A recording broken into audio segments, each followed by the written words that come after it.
Hello,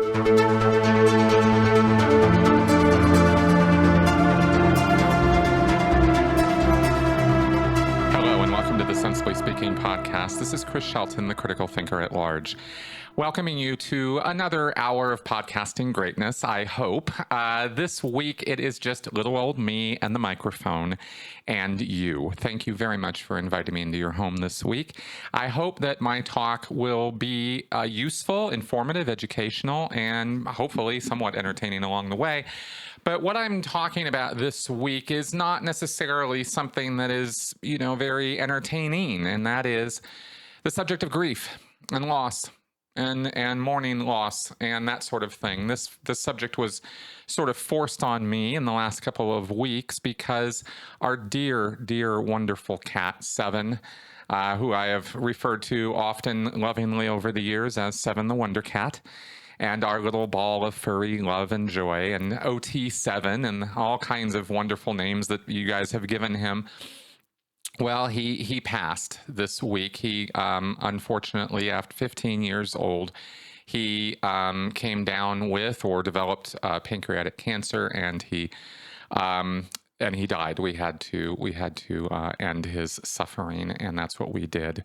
And it was very sad. It was very mournful. It was the closest experience I can say that I have had to death and dying, in that I was in the room when it happened and all of that, and we were able to say our goodbyes. And it was perhaps at once a tragic and sad and mournful event, and at the same time a recognition of the beauty and wonder that was his life, and the sort of perfection of the relationship that my wife and he had.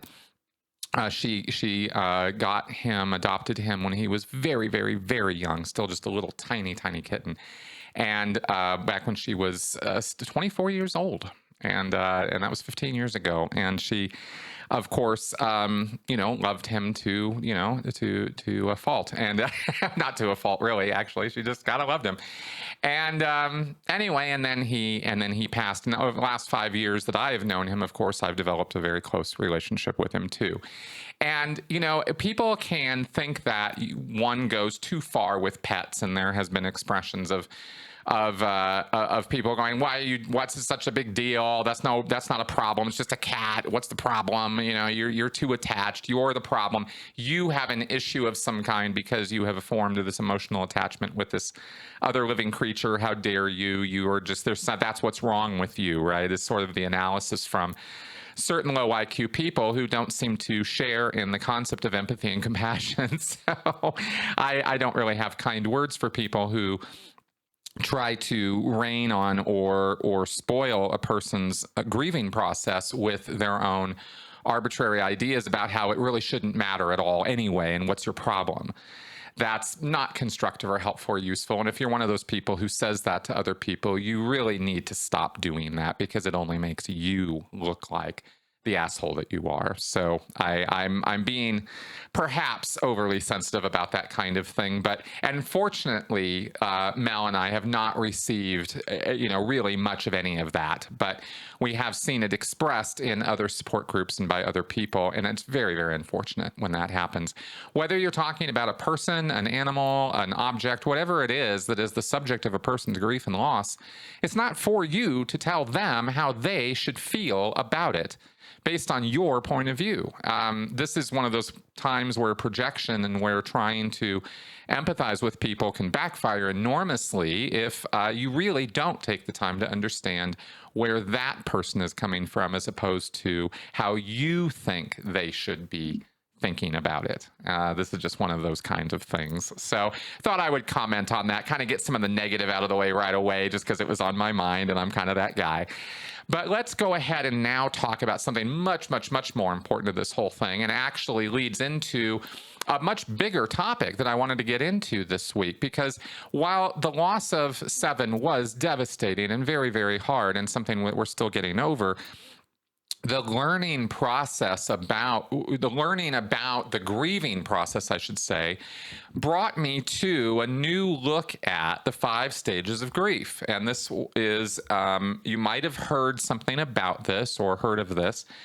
In 1969, I'm reading from an article from Psychom.net, written by Christina Gregory, who was a PhD, doing an examination of the Kluber-Ross model. And I thought her article here gives some great breakdown of this, so I was going to read from sections of it as I go along and look at this. And the reason I wanted to bring this up and talk about it this week is not just because of I'm fresh in the middle of, grieving, but because this shed an enormous amount of light on my Scientology cult experience and my recovery from that experience. And so if we can use a grieving process to learn and grow and know more about a whole other thing, then isn't that good? Isn't that fortunate? And isn't that something we should do and maybe talk about? And that's why I'm doing this podcast this week, and talking specifically about this Kubler-Ross grief cycle. Now, there's a lot of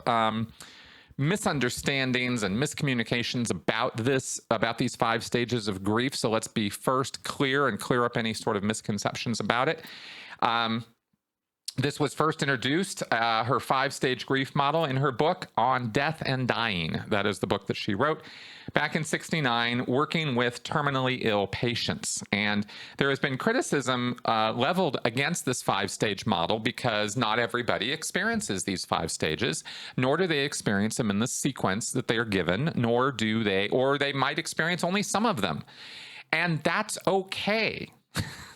The whole point of social science and social psychology and that kind of thing is to look at group behavior, to look at the majority behavior and codify it, talk about it, examine it, analyze it. That doesn't mean that there's something wrong with you if you don't fit into that model, and it doesn't mean that the model is wrong if you don't fit into it. There are very, very few things in social sciences that claim to be universally applicable across the boards to everybody under all circumstances. It is very, very difficult in social sciences to make any claim like that. The variety of human experiences simply pushes back against any kind of universal model of behavior or thinking or belief. And so you have to really know when you're going into this that you're talking about behavior that's demonstrated by a majority of people, not by everybody. And if you don't happen to fall into that majority, that's okay. Maybe there are parts of this that will still speak to your experience and maybe not. Either way, it's not a matter of a good, bad value judgment. It's a matter of trying to think about, well, what do most people go through, and how can we look at this, analyze it, and maybe break it down so that more people can go through this process from a knowledgeable, even experiential sort of point of view, know what's going to come, have a little prediction, have a little ability to deal with it, more emotionally, soundly, I guess I could say. Right? This is why we study this stuff. I mean, why do all this? It's to make it easier to go through the process. And if this work and if this podcast does that or accomplishes that purpose, that's all we're trying to do. This is not a diagnostic action. This is not a matter of trying to tell you what's wrong with you if you do or don't experience these things. Okay, so that being clear, the basis of a lot of the criticism of this model has been around that. Is, oh, well, I didn't experience that, or I didn't go through that, or I don't have to go through it that way. No, of course you don't. But if you do, maybe this can help clarify the process. And I was quite surprised to look it up sort of newly, as the last time I looked at it was a couple of years ago, and I haven't really paid a lot of attention to this, but I found it to be not only useful for my understanding of the process of grief that I'm going through with 7, but also to my entire cult recovery experience. And I thought, I started this channel, I started this podcast, I started all the work that I'm doing speaking publicly in an effort to try to educate and help people see the process of recovery that I've gone through. And maybe through that, your own recovery or your own life can be eased or made, more clear as a result. So, I thought, well, let me take a look at these stages. Now, we've got 5 stages to grief. The first one being denial. Now, there's a write-up here from the doctor about some of these things. And I'm going to read briefly from I'm going to read bits from her write-up on this because it helps clarify what we're talking about. Denial is kind of a big word. It has a lot of loaded language to it. Denial is the stage, she says. Denial is the stage that can initially help you survive the loss. You might think life makes no sense, has no meaning, and is too overwhelming. You start to deny the news and, in effect, go numb. It's common in this stage to wonder how life will go on in this different state. You are in a state of shock because life as you once knew it has changed in an instant. And now my contribution to this, of course, is to say, yeah, the first thing we want to do when we hear bad news is go, no, that's not true. That can't be right. Nope. Deny.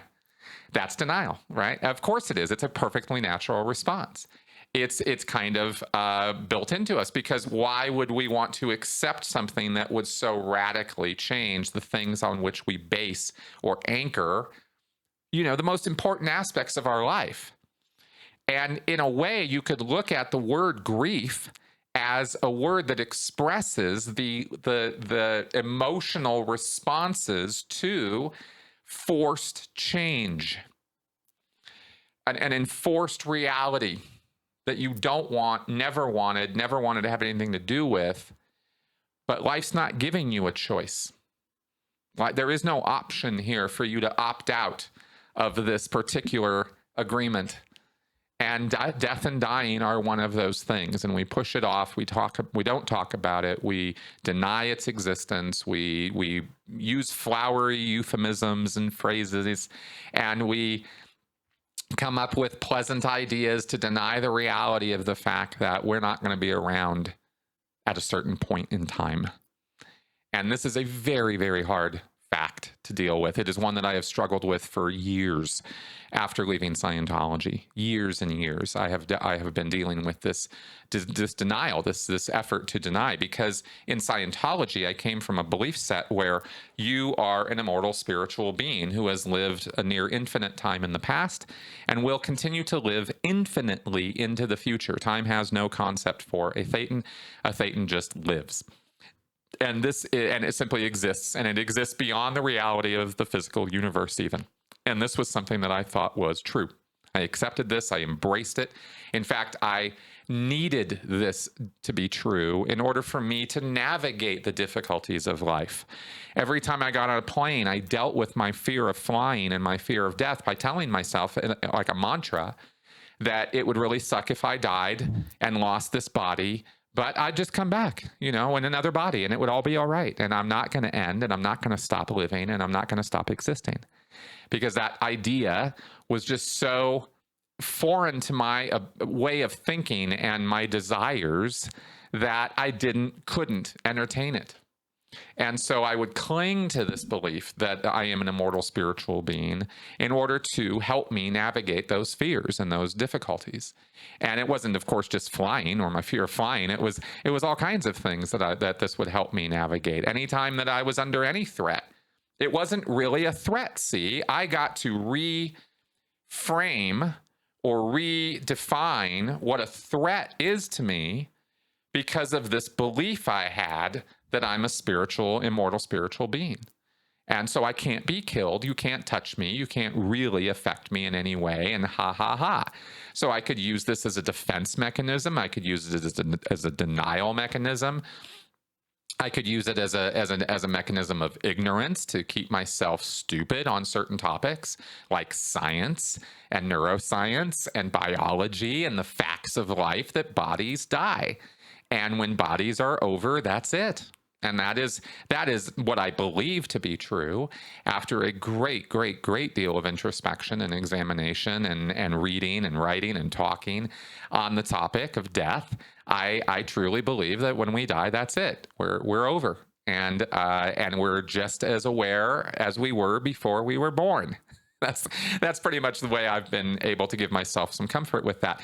But I am going way beyond the stages here and talking about just denial right now. But I'm really just trying to comment on the strength of denial and the usefulness, the utility of denial.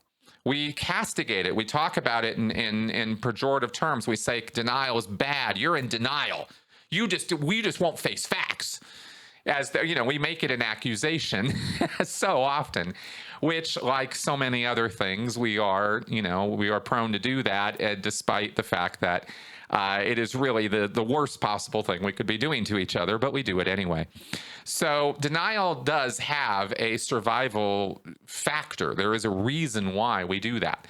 And it's because, according to this, and thinking about it this way, one reason we engage in denial is because we just can't psychologically deal with that massive of a change that quickly. It's too much, too fast.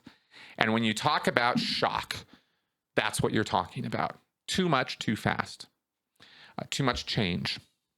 And so you have to your mind has to let you sort of ease into it. And of course, part of easing into it is having to get to a point where you can accept it. Well, acceptance is the last stage.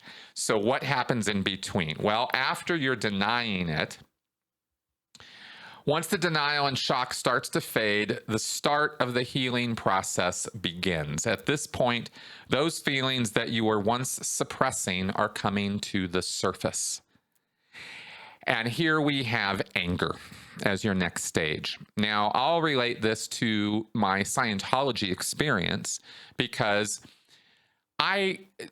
my denial stage, I guess you could say, was very short-lived with Scientology. I accepted it was short-lived and it was long-lived. I mean, as I have mentioned before, when I've talked about how the seeds worked that were planted over the years, or the events that occurred to me that created seeds of doubt in my faith in Scientology, that was a 10-year process. So perhaps, in a way, denial was the longest stage of my process of leaving and processing the leaving, because I started mentally leaving Scientology 10 years before I actually physically exited. And I've described that whole San Diego project and the betrayal and the loss of that and the feeling of not being heard, not being listened to, and being relegated to the bin of unimportance and even undesirability. As a member of Scientology, as a member of the Sea Org and management at the time where I was working, I had a very strong, pushback moment with the church, and it really opened my eyes to the fact that there was hypocrisy and that there was logos and slogans and mantras rather than actual inspired truth and common cause. We were just repeating mantras to each other and pumping ourselves up with pithy sayings rather than actual truth. And once I started seeing that, it becomes awful hard to unsee it. But our minds are quite good at doing that, and that's that denial stage. I wanted to deny that Scientology was really what I was seeing, and I did deny it. I buried that. I suppressed the hell out of those thoughts. Because I couldn't go there. This was my life's work. I'd signed a billion-year contract of commitment to Scientology. I couldn't be running around with a little poison pill with all these doubts and reservations about it. So I had to squash that. And so 10 years of squashing that until I finally did physically get myself out and stop denying it to that degree, and then went down the internet rabbit hole. And that is when I reached the stage of anger. Anger obviously occurred at other times. I was quite angry at times when I was on the RPF. I was quite angry at other times when I was dealing with people, but I wouldn't say I was in the stage of anger until after I was physically out of Scientology, went down the internet rabbit hole, got all the facts about L. Ron Hubbard, David Miscavige, Scientology, the lies, the bullshit war record, the bullshit college record, the bullshit claims, the ties to the occult and Aleister Crowley and Jack Parsons. I mean, this whole picture starts developing once I got out of Scientology, and that was a very, very different picture of what I thought Scientology was really all about when I was a member of it. So getting out and finding out that it actually betrayed every truth that I thought was real, that all of it had been a lie, of course, my anger was palpable. I was furious, and I remained furious for quite a while. I didn't suppress the anger so much as I directed the anger. And you guys have seen very, very, very little of that anger. Because on purpose. That was a premeditated decision on my part, because I didn't want to put myself out publicly as an angry guy railing against destructive cults and what they did to me. I didn't think that would be effective. I didn't think it would be useful. And I didn't think it would be as informative as if I calmed down, chilled out, and just talked facts. And that's how you've seen me express myself through my channel. You haven't seen the behind the scenes of, the screaming, the yelling, the raging, it has happened. It did occur, and it's gone in cycles and that sort of thing, right? But that anger has very, very much been there. Now, when we look at this description of anger, of the anger stage from Dr. Christina Gregory here, what she says is, once you start to live in quote unquote actual reality again, and not in preferable reality, anger might start to set in. This is a common stage to think, why me? And life's not fair. You might look to blame others for the cause of your grief, and also may redirect your anger to close friends and family. You find it incomprehensible of how something like this could happen to you. And even those who are strong in faith might start to question their belief in God. Where is God in all of this, right? This kind of thing. We've seen this. We've all seen this. We've all probably, to one degree or another, have experienced this. My anger was not against God. My anger was against L. Ron Hubbard, of course. And I think I correctly channeled and targeted my anger towards the actual source of it. And I did not, try to lash out at family or friends, although I have certainly, owned the fact that I have used harsh words and harsh language, and have not expressed myself as well as I could have at certain times when I've gotten myself a bit riled up over things. So that anger is always sort of there.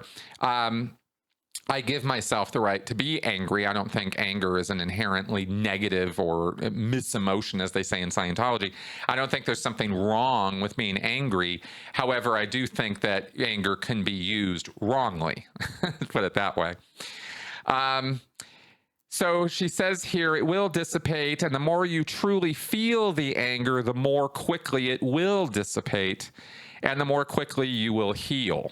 And on that note, I want to say that that anger that I felt, that I was directing towards Scientology through my videos and through the work that I was doing, I do have to admit, actually, I just said I sort of, was not denying it, but it took me a long time, not knowing this information, to actually understand what was going on with me. I mean, I was just sort of in a tumult of emotional experiences for quite a while after finding out about Scientology's, awfulness.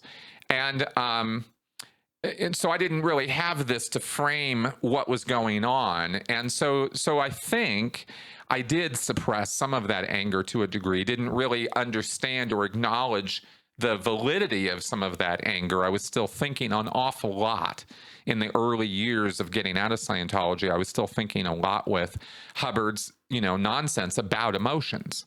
It took a long time to get educated about what emotions are and how they are expressed and what's healthy versus unhealthy, and what's actually going on in the body when it comes to emotions. Because basically, as I think about them, emotions are pretty much thoughts that your whole body experiences. That's how I like to describe them, is you can feel, you can feel the thought in your toes, in your stomach, in your gut, whatever. Other thoughts you have, you don't feel them all throughout your body, but emotions, you do. And anger can be quite a powerful emotional experience. So anger is a thing that it's a thing. It's something to grasp onto, a natural step in healing. And once I did, the reason I'm talking about this, or saying it took me a few years to get there to realize that anger is a thing and that it's actually part of the process and it's something you should let yourself experience.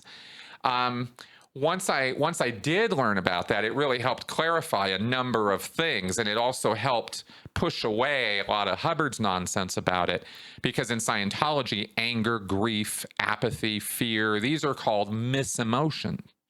You're not supposed to feel these things, and if you do, you're supposed to suppress the shit out of it. You're not, you're supposed to push it away and not let yourself feel those things. Scientology has a very unhealthy sort of dogma connected to emotions, where, if you're not happy all the time or feeling wonderful all the time, that's on you. And you got to knock that off. You're the one who's supposed to be at cause over your own emotional state. And you're the one who's in the driver's seat as to what emotion you're going to feel at any minute of the day.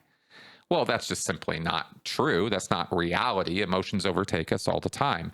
But L. Ron Hubbard tried to reframe it in a different light to put you in the driver's seat regarding your emotions. And not only was he wrong, but he was destructively wrong, because you can actually suppress your emotional life and retard your emotional experience and actually cause yourself psychological distress and trauma by doing that. So it's a pretty serious thing. Emotions are not something that you should just run riot over you. You always have a degree of responsibility and control over your own actions. But let's be clear, we are emotional creatures. All right. And in fact, that's what this whole thing is all about in terms of these 5 stages, is the emotional steps you kind of go through in dealing with this massive traumatic change that's occurring to you that we call the grief process or the recovery process. So after anger comes bargaining. And this is an interesting step, actually, because I lived here for a long time in doing my channel and my work. Bargaining is when something bad happens. Have you ever caught yourself making a deal with God? This is, again, the doctor writing here. Please, God, if you heal my husband, I will strive to be the best wife I can ever be and never complain again. We see this in children.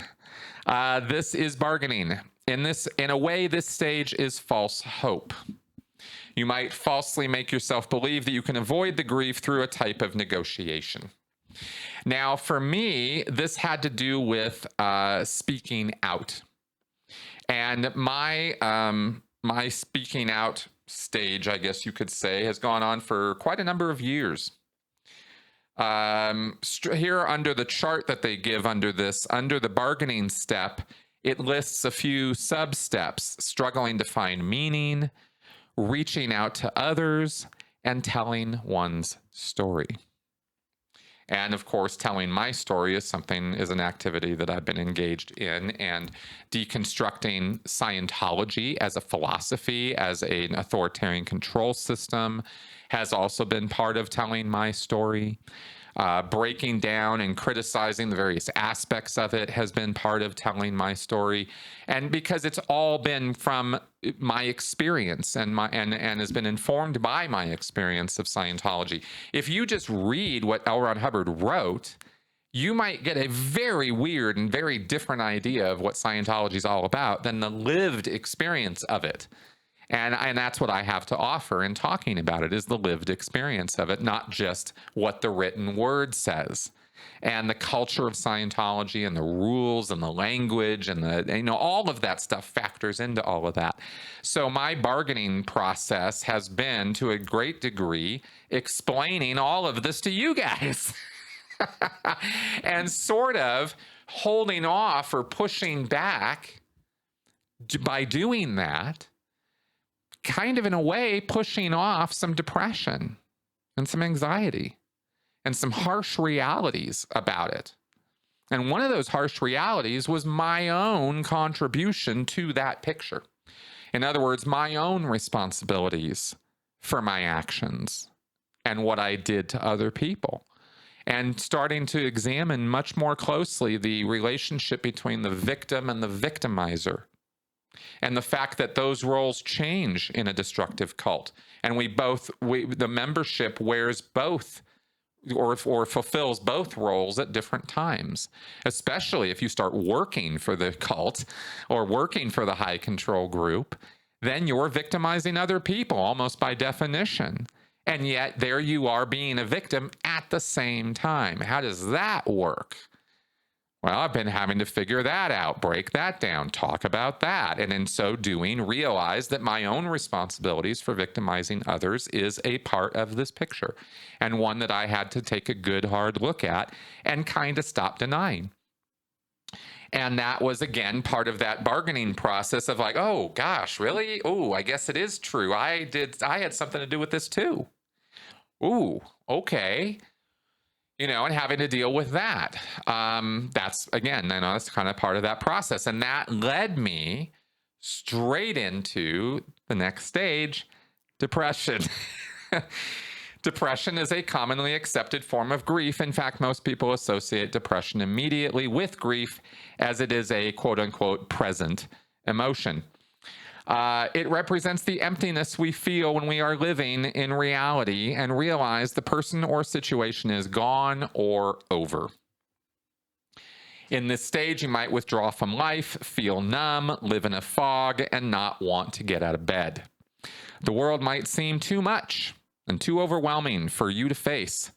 You don't want to be around others, don't feel like talking, and experience feelings of hopelessness.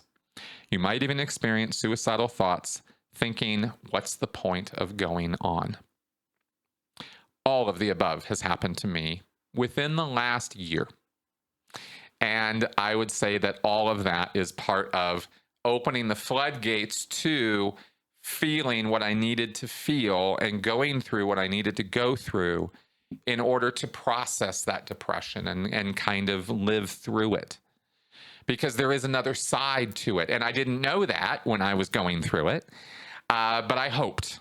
And I got some counseling, which I'm still doing. And I got more education. I got into in fact, I guess you could say, actually, now that I sort of think about the timing of this, in many, many ways, my university education prompted this and sort of, in a way, pushed me into this stage, not because it was trying to, not because of any ill intent or malice or anything like that. Not at all what I'm saying.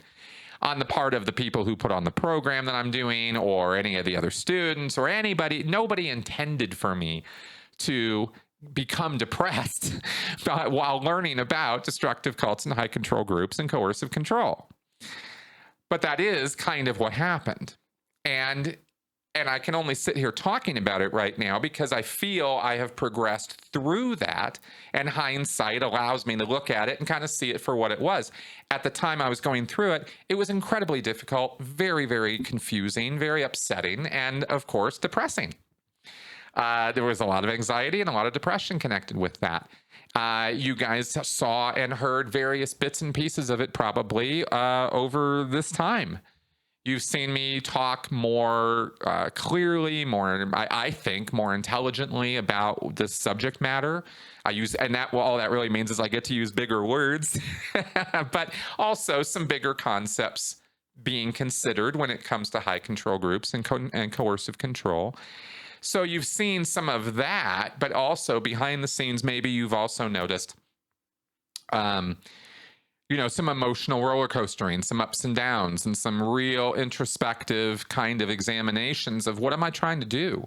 Where is my life going? What am I doing with this? This feels useless. This feels hopeless. I don't feel like I'm making any change. I don't feel like I'm creating any effects out there. I don't feel like I'm doing the job that I want to be doing, or I'm not creating as big of an impact as I want to be creating. And so what's the point? Why should I even bother? These are all things I've said out loud many times, fairly recently, and have and really meant it.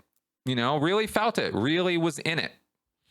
And now I can see kind of getting past that, getting through that, how necessary that was, how it was really important that I examine, well, what am I doing? I make podcasts, I make videos, I've written a book, I write papers. I'm going to write a lot more if I have my druthers. I'm gonna publish academically, and I'm gonna do some work.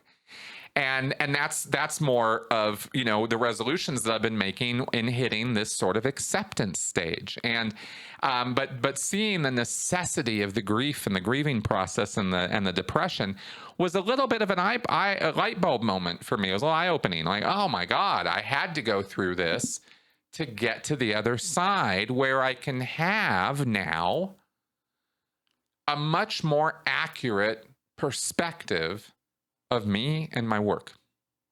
I'm not saving the world. I'm not even saving my city or my country or my town or my neighborhood. It's not about that, because we can't, as individuals, really do a whole lot about that. You know, there's too many people with too many issues across too many spectrums to be able to think that any one of us is going to impact all the rest of us in any really seriously significant way that's going to have lasting staying power for decades or centuries. I mean, that reality doesn't exist except in our heads, and mostly in the heads of young people. And good on them. It's a stage of development. It's a part of life, taking on the world and challenging its somewhat stultified or outmoded or nonsensical ideas. That's the job of youth. That's what the youthful generation does, is it pushes back against the value sets of the older, more staid, more conservative, sort of generations. And that's the push-pull yin-yang of progress through the evolution of our societies.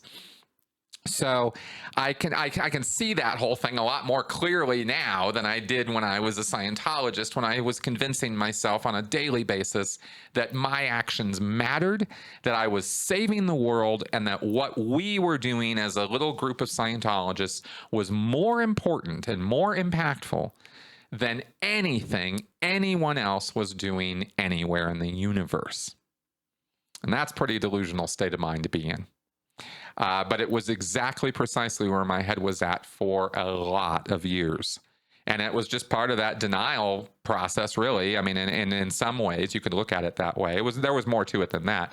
But just in terms of framing it in terms of these 5 stages, an awful lot of denial going on there. And coming to now through that depression and seeing a more realistic idea of who I am and what I can do has really helped me focus on what my future holds or should hold, or what direction I might want to go in.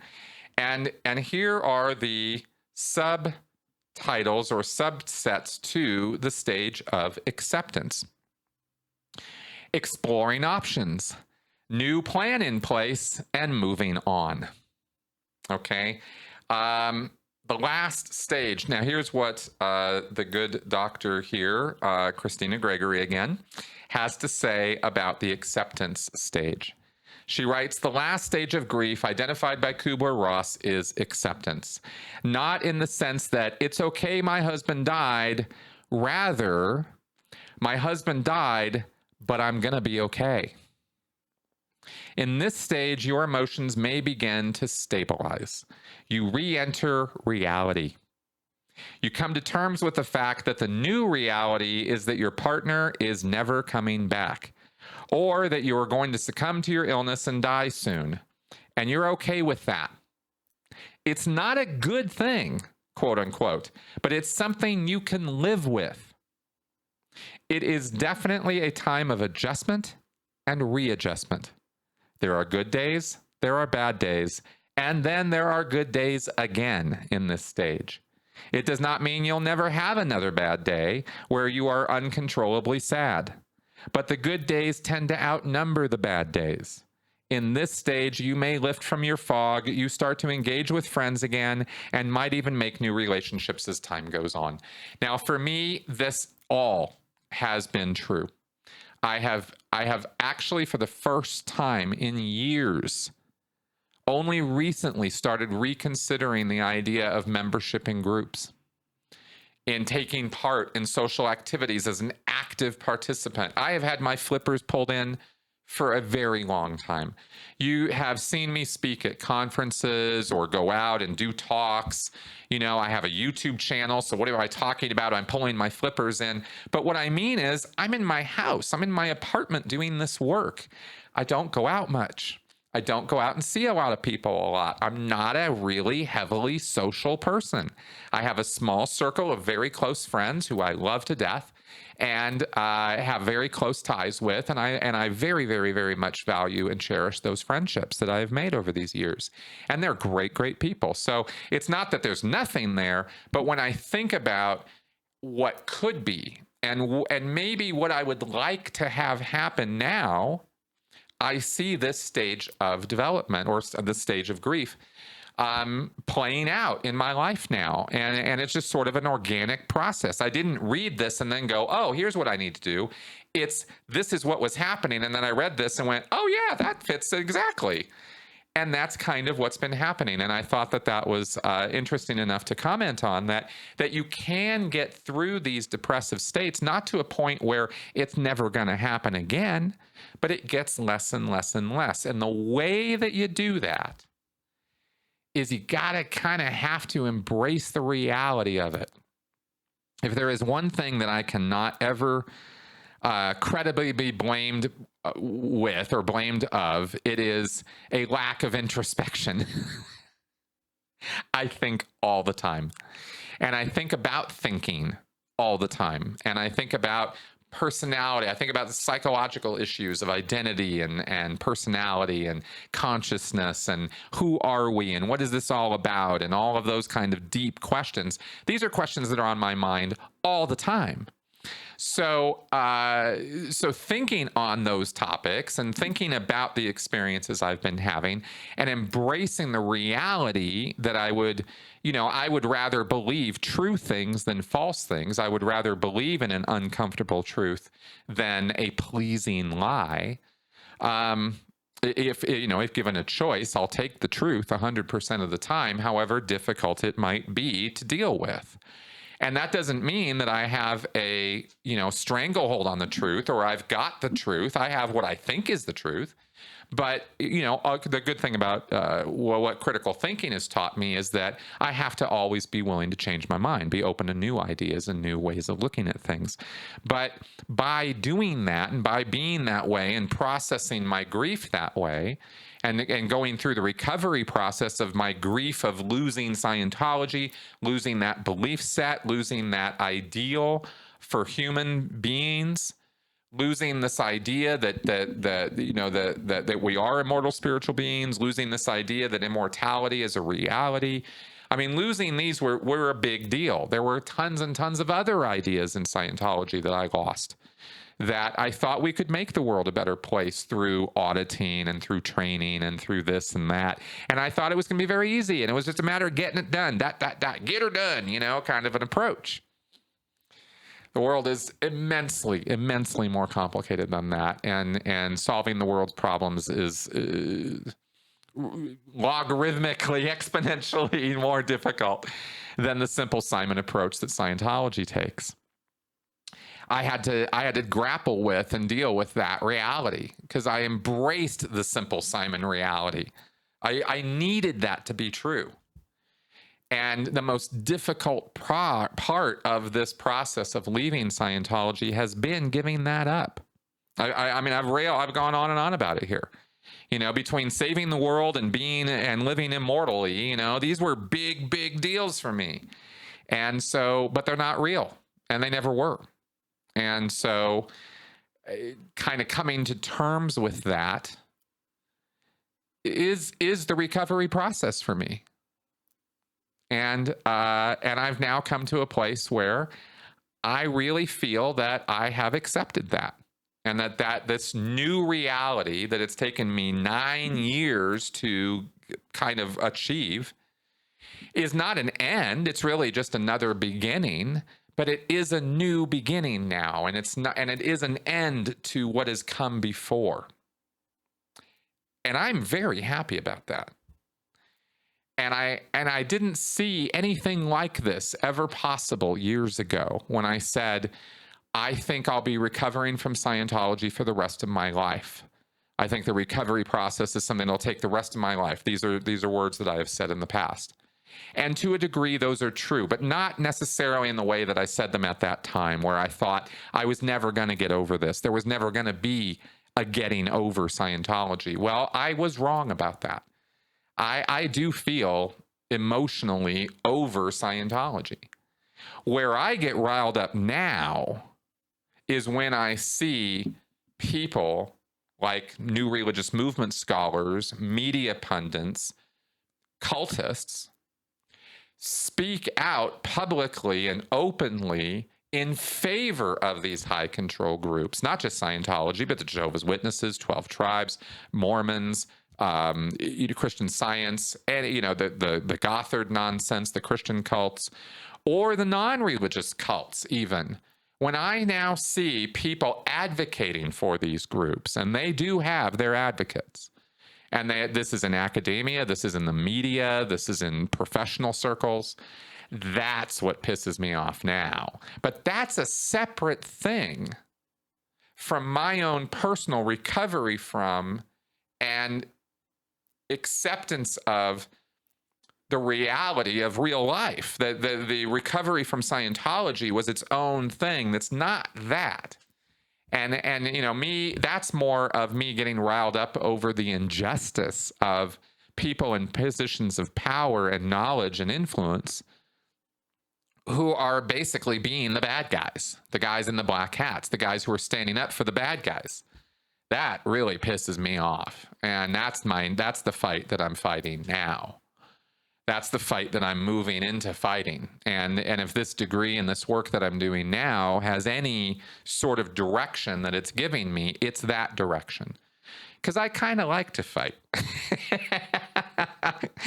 and I have to admit that about myself, But I get pretty self-righteous sometimes too. I admit that.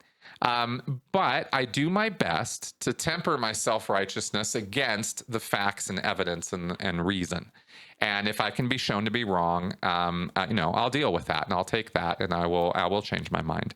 But on this point of high control groups like Scientology and the abusive practices they engage in, I'm not wrong about that, and I know you guys know that. And so I want to push back against these people who get paid by Scientology, who get paid by the Jehovah's Witnesses, who get paid by the Moonies to go into courtrooms and testify for them and go to the governments like the United States government and get the government to issue statements in favor of destructive cults, which they have done. This is not okay. This is wrong. This is just morally and intellectually wrong on every level because it's enabling abuse. And abuse is wrong. And so that's my fight now. And this isn't some big, huge announcement. I mean, this has been going on. I've been leading up to this for quite some time. And it's not that I'm never going to talk about Scientology again. That's not at all what I'm saying. But being now in a position where I'm publicly stating, hey, look, I'm kind of past the Scientology nonsense in my own brain. And I'm kind of not really thinking with Scientology anymore. And I don't really care about the fact that Scientology is a thing. Like, it's not a personal affront to me now. It's a problem that has to be solved. I don't even necessarily want all of Scientology to just be destroyed. It's just the abuses need to stop. The abusive nature of Scientology and all these other destructive cults or high control groups, that's the target. That's what we need to deal with. Because crazy belief sets, nonsensical ideas about Xenu and intergalactic wars and invader forces and thetans and engrams and implants and, body thetans. I mean, this crazy, nonsensical, completely batshit crazy horseshit nonsense. That's just the flavor of the month, If you break down the belief set of any major religion or, any sort of major belief set, you're going to find so many logic holes, logical fallacies, nonsense, and just unbelievable ridiculousness. that's not really the point. The ridiculousness, the craziness, the willingness of people to embrace really stupid ideas or factually improbable or improvable ideas, that's never, ever, ever going to stop. Ever. Because human beings are what we are. So you can't really fight that. That's not the right fight, right? The fight is, let's at least stop getting abuse. Let's stop getting physical, psychological, financial rape and torment from these belief sets. Let's at least regulate that much, because we can't regulate belief, but we can regulate behavior. And when belief informs bad behavior, then we have a right to critique those beliefs and analyze those beliefs and look into those beliefs and wonder about and talk about and debate those beliefs because of the, negative consequences in the real world because of those beliefs. And if you see me ridiculing or pushing back on belief sets or ideas, that's the only reason why, is it's in the direction of trying to reduce the amount of abuse that comes from those beliefs. I'm not railing against belief just for the sake of railing against belief. So that's kind of the direction that I feel my acceptance stage has kind of gotten me going in now. And I wanted to comment publicly about that. I wanted to talk about this in the framework of the stages of grief, because that's kind of how I look back at the last 9 years of my life and see what's been going on with it.